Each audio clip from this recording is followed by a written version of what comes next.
오늘 함께 읽은 본문은 이제 어제 새벽에 나눴던 것과 같이 다윗이 아말렉 청년에게 이제 사울과 요나단의 죽음을 들은 후에 그것을 슬퍼하며 부른 노래입니다.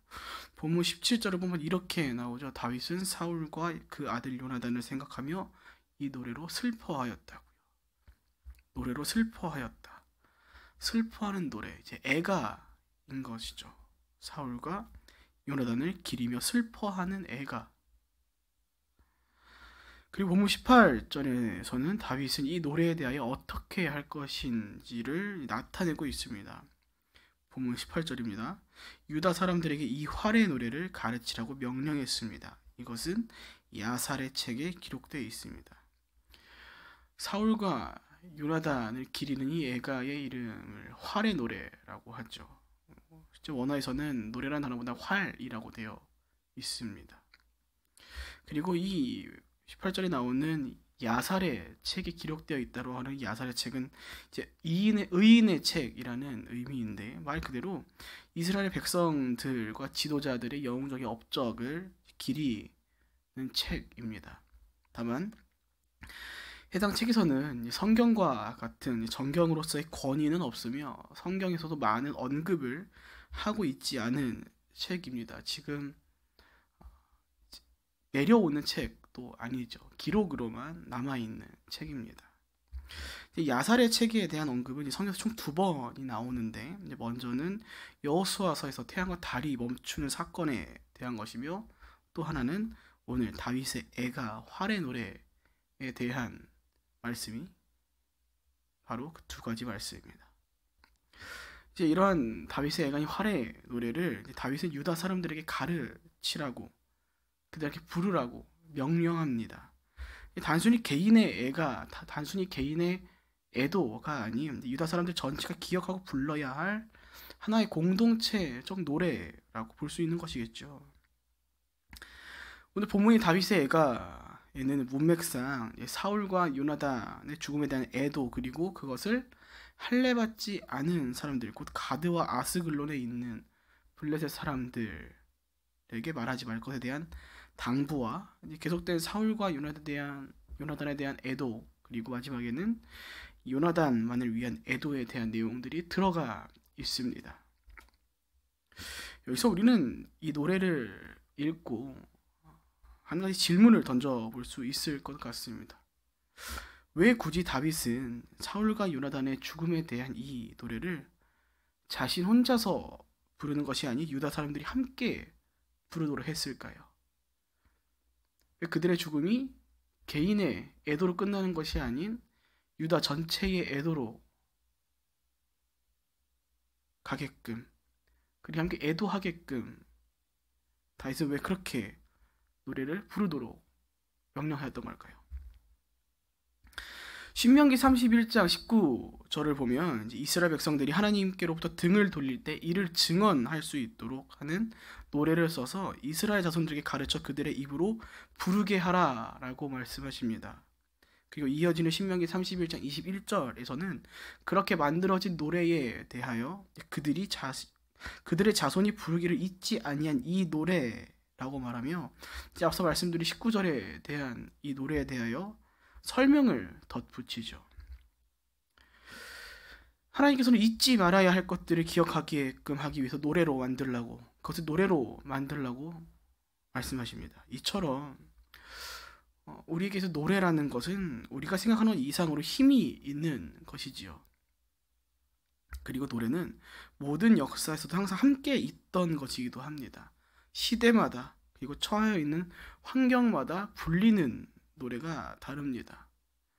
그 시대에 불리는 노래를 보면은 그 시대가 어떤 환경인지, 그리고 무엇을 추구하는지를 알 수 있는 것이죠.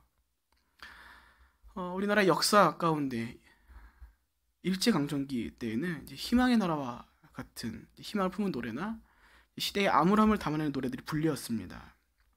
시대 현실을 잊지 않기 위함이죠. 그리고 다가올 날들의 희망을 품기 위하여서 시대의 환경과 무엇을 추구하고 꿈꾸는지를 알 수 있는 것이 노래입니다.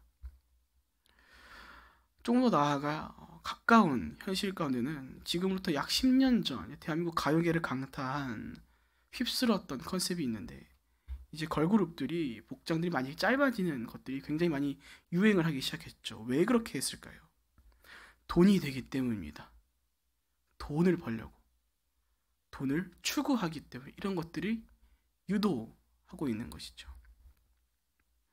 심지어 노래는 선동할 때도 쓰입니다. 하나의 가치 또는 지향은 하나의 목표를 외치기 위해 공동체가 자신들의 목표나 가치를 다른 이들에게 전파하거나 선동하기 위해 노래가 쓰이죠.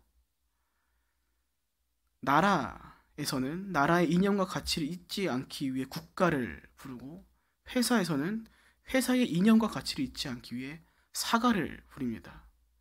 우리 개인의 삶에도 비슷하죠. 나의 환경이 지금 어떻고 내가 처한 상황이 어떠냐에 따라서 우리의 입술의 노래가 달라집니다. 힘들 땐, 특히 저 같은 경우는 정말 힘들고 어려울 때는 찬양 중에 주님여 이 손을 이라는 고백이 계속 나옵니다. 주님여 이 손을 꼭 잡고 가서 저 혼자 해결할 수가 없거든요. 좋을 때는 예수님 찬양하는 곡이 그렇게 입에 나옵니다. 우리 삶을 좀 돌아보시면은 우리의 상황에 따라 우리의 입술의 노래가 항상 어떠한 것들이었는지를 알 수 있습니다. 이처럼 노래라는 것은 정말 많은 것을 담고 있으며 개인과 공동체의 삶을 좌우할 수 있고, 또한 개인과 공동체의 삶을 반영하고 있는 것이기에 그들이 품은 가치관이나 목표 등을 함께 나타내어주고 볼 수 있는 것이고 목표할 수 있는 것이지요. 그렇다면 오늘 다윗의 이 애가인 활의 노래가 자신의 개인적인 애통으로 끝나는 것이 아닌 유다 사람들 모두에게 가르쳐 부르게 하는 것은 결국 유다 사람들로 하여금 오늘 이 노래의 내용을 잊지 말아야 함을 함께 내포하고 있는 것입니다.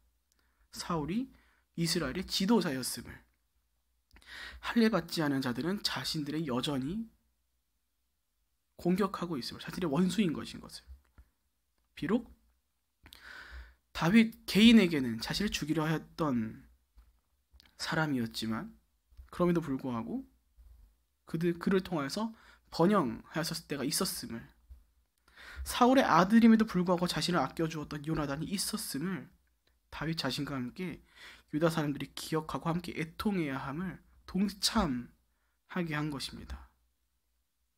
그리고 함께 애통한다라는 것을 한편 그때 유다 사람들과 같이 오늘날 교회가 하나의 공동체로서 이뤄가야 할 모습이기도 하죠. 오늘날 시대의 모습 얼마나 무정합니까? 얼마나 이기적입니까?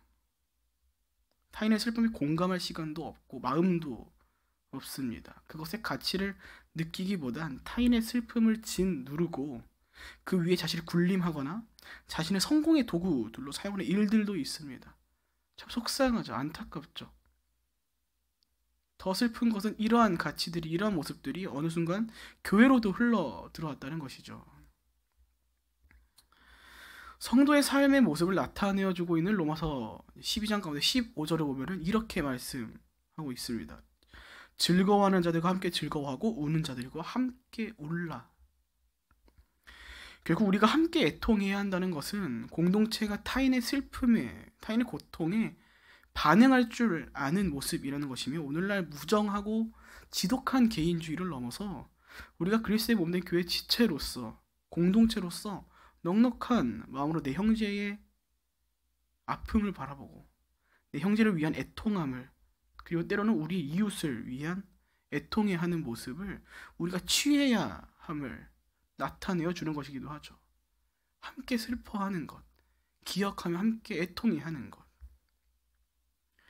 오늘 다윗은 유다 사람들에게 함께 애통해야 함의 가치를 노래에 담아 공유하고 그 가치를 함께 노래함으로 이뤄갔습니다.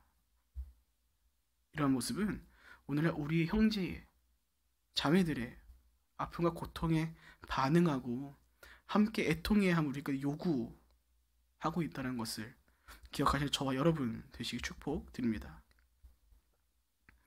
본문 26절입니다. 내 형제 요나단이여, 내가 그들을 두고 슬퍼하느니 그들은 내게 진정한 친구였기 때문이요. 나를 향한 그대의 사랑은 여인의 사랑보다 더욱 큰 것이었소.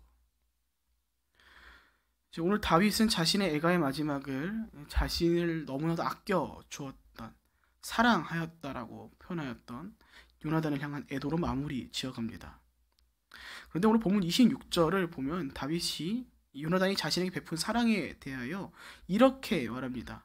나를 향한 그대의 사랑은 여인의 사랑보다 더욱 큰 것이었소. 개역 개정에서는 해당 구절을 그대가 나를 사랑함이 기이하여 여인의 사랑보다 더하였도다 라고 번역했습니다. 기이하여, 기이하다. 여기서 기이하다라는 히브리어 단어인 팔라는 보통 사람이 이룬 비범한 일들에 대해서 나타낼 때 쓰이는 단어가 아닙니다. 보통 하나님께서 베푸신 이적 또는 하나님의 놀라우신 일을 나타낼 때 쓰이는 단어입니다. 그렇다면 우리는 해당 본문을 이렇게도 바라볼 수 있는 것이겠죠.